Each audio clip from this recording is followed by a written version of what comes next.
everyone. This is Tom Fox, and I'd like to welcome you to episode 204 of the FCPA Compliance and Ethics Report. The FCPA Compliance and Ethics Report is sponsored by Advanced Compliance Solutions. Today I have with me Greg Dickerson. Greg is the president of Hiperos, a Opus Global company. Hiperos has a very cool technological solution which allows you to manage third parties. And Greg and I visit about some of the recent developments in the anti-corruption compliance world and indeed broader compliance world that deal with third parties. Greg talks about the T-Mobile data privacy and data hacking scandal. We talk about Volkswagen. We talk about the Yates memo, and really how the management of third parties is absolutely critical to your FCPA or best practices compliance program. The episode comes in at just over 16 minutes. I hope you enjoy it. Thank you very much for listening. This is Tom Fox. Welcome to this episode of the FCPA Compliance and Ethics Report. I'm continuing to broadcast from the SCCE 2015 Compliance and Ethics Institute, and I'm lucky enough today to have Greg Dickerson, the CEO of Hiperos, an Opus Global company. Greg has taken some time from his schedule to sit down and give us some observations on what he's seeing in the market and other things that are going on. So, Greg, thanks very much for taking the time to visit with me. Pleasure's all mine. Thank you, Tom. You know, we were talking about the Volkswagen scandal, and I'm really seeing this as a seminal event. Roy Snell even called it perhaps a tipping point for compliance, not just anti-corruption compliance, but for compliance across the globe. So what do you see from some of your observations initially on the Volkswagen scandal? Yeah, Tom, I think that what we're seeing with Volkswagen is typical of the sense, if you look at what we call here at Hiperos industrial specialization, where corporations are becoming more specialized in what they do, and they're relying on third parties for more and more and more of how they get their products and or services to market. So we think what happened with Volkswagen, I would go as far as to say what's happened with the T-Mobile, is that if you have a third party and they're providing you something that's valuable to your company, corporations are still struggling with how do I manage that on an ongoing basis? How does a company manage proactively that third party relationship? I think companies are good at the contract phase, getting the contract in place, negotiating. They've been working on sourcing forever, but now the contract that T-Mobile had was in place. The contract that third parties have with Volkswagen, how do they monitor that on an ongoing basis, right, to ensure that those third parties are doing the right thing? Some of my observations from the Volkswagen scandal were that, first of all, it was not a failure of compliance. This was a complete, total, and utter intentional fraud around emissions testings, but it started really with a negligent or a board who wasn't looking, a CEO who said we're going to be the largest car manufacturer or sell the most cars in the world, and that was communicated down to the troops and the engineering. But one of the things that has intrigued me is the response of the German government, because they viewed this as damage to the German national brand, which we Americans typically think of our quality and honesty. And it's made me think about how do you protect yourself when a competitor sustains reputational damage so great that it can negatively impact you. So all of the other German car manufacturers may be looking at a loss in sales because of Volkswagen. How can you protect yourself from that? Well, I think it goes back to what you just said, right? If you think of Volkswagen and you think of the fact that a message from the top down, we're going to be the number one car company, but what wasn't put in place is they may have had really good policies and really good procedures, but what you need is a way to push those policies and procedures. We call it operationalizing those, pushing those into the endpoints of the business, those that are actually out working with the software manufacturers that are actually using it. So I think you're correct that based on what we know so far, what's been reported, there is a negligence on their part, and I think the German government has stepped up. But you are also correct in the sense that supply chain, that ecosystem of what's happened with Volkswagen is now going to impact their suppliers because they're going to do less business with those suppliers. And if you are in the car business, doesn't your supply chain now perhaps be adversely impacted by those same third parties? I think we could look at the same behavior, and I don't know the names, I forget them off the top of my head, but the Peanut, the Sure. CEO of the Peanut, that went to jail for 28 years. Right. Fraud, negligence. It was systemic, right? It was allowed to participate to happen throughout the organization, and that is not necessarily something with a third party, but as much as it is overall, right? Bringing compliance to the forefront and being able to manage compliance across the organization to ensure, right, that people are not behaving badly. You bring up a really interesting point, which I had not considered, which I think I heard you say was along the lines of the following. The third parties in your supply chain may be so negatively affected by another relationship they have that they negatively impact or can't supply to you as a direct contracting customer. Did I get that right? Yeah, so I'm thinking of it that Volkswagen has hundreds of thousands of third parties that they're doing business with on a regular basis. Let's just make, for sake of argument, say that because of the challenges that Volkswagen is going through, they're going to decrease their business with those third parties by 50%.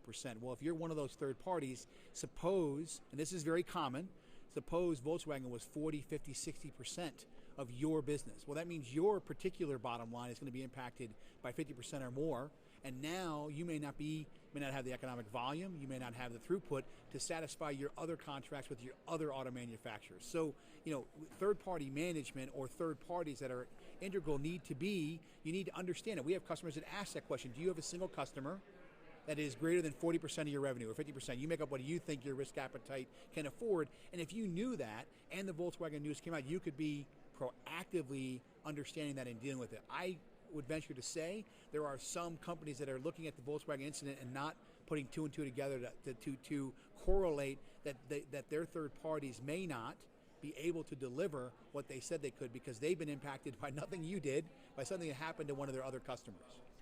How does a major corporation, come from Houston in the energy space, so typically in the supply chain we could have 100,000 suppliers. How does the supply chain begin to get their arms around who are the critical suppliers or even who's a subset of a critical supplier? What we see forward-thinking companies do is they be able to look at whether it's 10,000 or 150,000, you need to be able to stack rank those and tier those. And what happened 5-10 years ago was they were stack ranked by spend. And Right. What's happened today is that companies have come to realize, whether you can name the corporate entities that were in a newspaper, I won't, but you can look at it. The dollars you spend with them had nothing to do with the risk they pose to you. The risk around regulation, around revenue, and around reputation. So if you are able to systematically put a system like ours in, I'm selfish a little bit, Tom, but if you put Hiperos in and you ask a series of 5-10 questions to that endpoint, that person that's getting ready to sign the contract or owns the relationship, you can understand your operational risk, you can understand your financial risk, you can understand perhaps your data risk, your transactional risk, and then you can do the right due diligence. Because I don't think any company is able to put, if you had 150,000 third parties like you're referencing in oil and gas, you're not going to be able to put 50,000 people on there to babysit those relationships. It's just, it's impossible. What you need to be able to do is put a set of technologies in place that will allow you to then understand where are my risks from those 150,000 third parties across the disciplines that could impact my revenue or my reputation, and then be able to put the proper due diligence in place. So you're putting your proper resources in line with the proper risk, as opposed to saying, I have 150,000 third parties, let's manage them all the same. Yeah? One of the things we've seen over the past few years, really starting with Dodd-Frank and the conflicts minerals requirements, we've now seen the United Kingdom come out with a new law against requiring disclosures around human slavery, and then, of course, the California initiative around human trafficking. It seems to me that the government's response has been to force corporations to look more closely and in depth in their supply chain in a way they haven't done before. Are you seeing that as well? Yes. So, it's funny, right? I was with a panel of executives the other day, and I asked each one of them individually, tell me exactly how you bring a new employee on board. And to the T, all 10 senior executives, CFO, CIO, Chief Risk Officer, and CEO were able to talk about how a new employee comes from, I'm trying to fill a headcount, to the fact that they're terminated. After that question was answered, I said the next one, okay, tell me how you do that for a third party. Blank looks on their face. No one knew, because factually they didn't have a process. So if you think about the supply chain, your human capital management, you used to manage your employees because they were assets to the company. Right. I would argue that a lot of what's happening today in the supply chain is because what you do for employees, you're not doing for your third parties. You're not doing performance management. You're not doing the monitoring. You're not onboarding them in a consistent, prescriptive, quantifiable way, and therefore you have those problems. So I can agree with you 100% that more and more problems are coming from supply chain. Let's loop back to my first statement. Industrial specialization says that a company doesn't have 10,000 third parties now, they have 100,000. Why? Because they've moved some of those critical tasks and processes to third parties. But now what they need to do is put in a disciplined approach for managing those third parties. You wouldn't hire an employee without doing a background check. You wouldn't hire an employee without doing a performance plan. You wouldn't put him in a corner and say, Tom, I'll come back in a year and see how you're doing. You would manage Tom if he was an employee in a certain way, a prescribed way. And I think that's where companies need to get more mature. And the forward thinking have discovered that the problems that arise from a third party, regardless if you spend $1 or $1 million, are in the billions. Yeah? If I could change the subject a little bit, in one area of law we had a pretty big change in the last 30 days, and that's around franchises. The National Labor Relations Board came out with a ruling that allowed subcontractors to franchisees organize at the franchisor level. And this was limited to labor law, but the concepts that the NLRB used, I think, are going to apply to many other industries. Is this something that you guys have thought about, or what are perhaps your initial observations? Yeah, so I won't comment on the legal end, I'll let you do that. But from a finding perspective, our observation has been that this is identical to any other area in which you need to push your policies and procedures out to those endpoints. In this case, the endpoint happens to be a McDonald's on the corner, right? That's hiring people to run the business. But the policies and procedures of McDonald's, what the court said was they need to be, right? So I'm not as concerned about the unionization of those and the rights they get. What I am focused in on, and what Hiperos has already started to educate our customers, because I don't think it's just franchisees. I think you will look at large corporations that have a large contractor base, yes, right? And those contractors now, they're going to say, years ago there was labor law around wages, overtime, etc. We believe that now, right, a major corporation can be responsible. If you're a large, let's not mention any names, if you're a large IT company in Silicon Valley or in Redmond or in Seattle, and you're employing 10, 20, 30, 40,000 contractors, yeah, my guess is that they're going to now extend this to say, their behavior is your responsibility as well. Just as I've said, the McDonald's franchisee, his or her employees are your responsibility as well.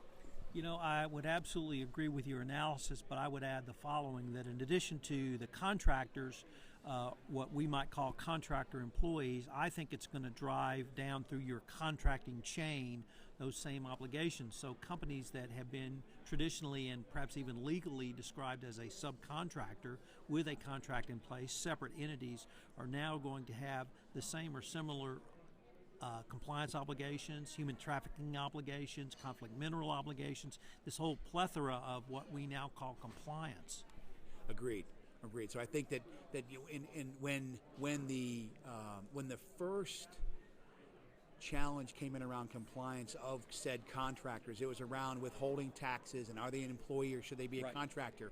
And that I forget, it was IRS 2025 or something like that law that prescribed how you could classify someone as being an independent contractor or they should be an employee. I think what you're suggesting is now they're going to extend it even further, because that was the one around monetary. Now we're talking about behavior. We're talking about, right, the compliance of that contractor. And what happened when the law came out around contractors and tax and withholding is a whole other industry cropped up, which was you could go to one company and hire their employees to be your contractor, right? Service arbitrage, service labor. And now we think that's a large labor pool, right? And you're going to find that those are now responsible, to your point of saying, hey, you can't shrug your responsibility, to put it nicely. You need to ensure that when you hire through a contracting agency, that agency has a series, right, of compliance controls in place that are good as or better than your own.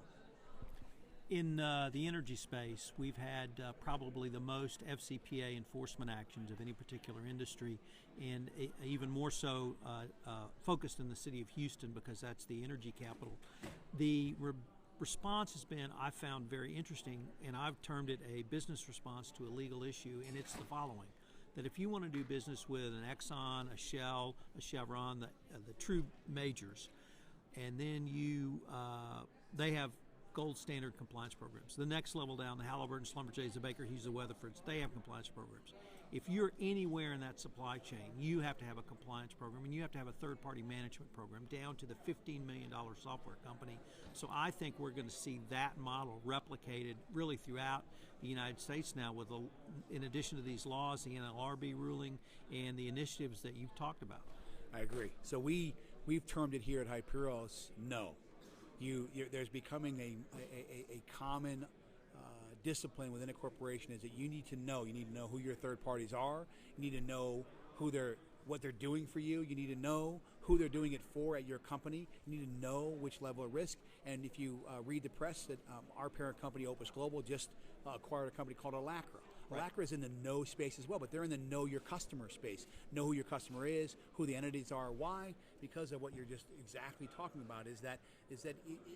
I circle all the way back to that initial statement that companies are no longer hiring as many people, they're hiring third parties. So what you're describing as new laws are now saying, hey, it's a law because it was a natural thing you did for an employee, it was a void you did for a third party. So now that compliance challenge of no, right, is very important. And I think you talk about oil and gas, that's your background.